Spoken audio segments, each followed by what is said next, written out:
Hello everyone! Today's recipe, banana oatmeal cookies.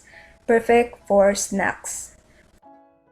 First, remove the seeds of dates and cut it in tiny pieces.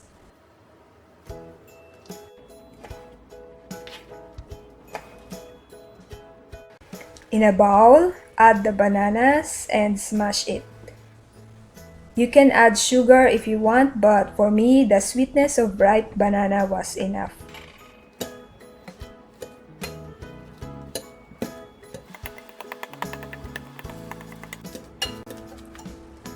We can now add the cut dates, rolled oats,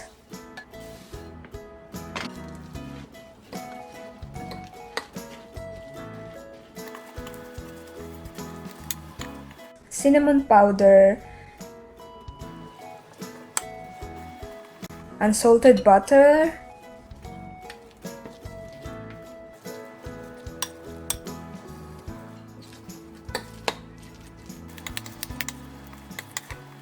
raisins, or you can add nuts or chocolate chips. Kids will love it for sure. And mix it well all together. Allow to sit for 20 minutes.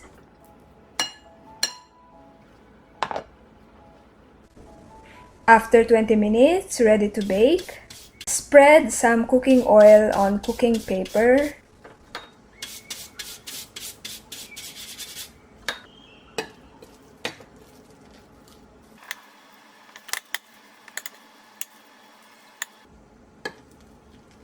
Then, form a circle one by one.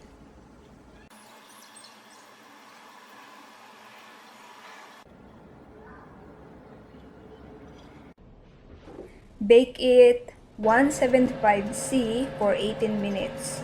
9 minutes on the side and 9 minutes on the other side.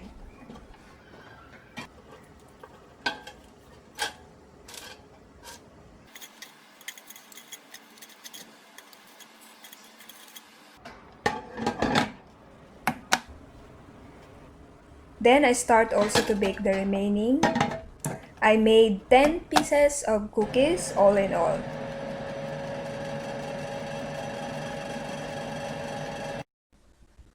That's all for now. Thank you for watching. Enjoy!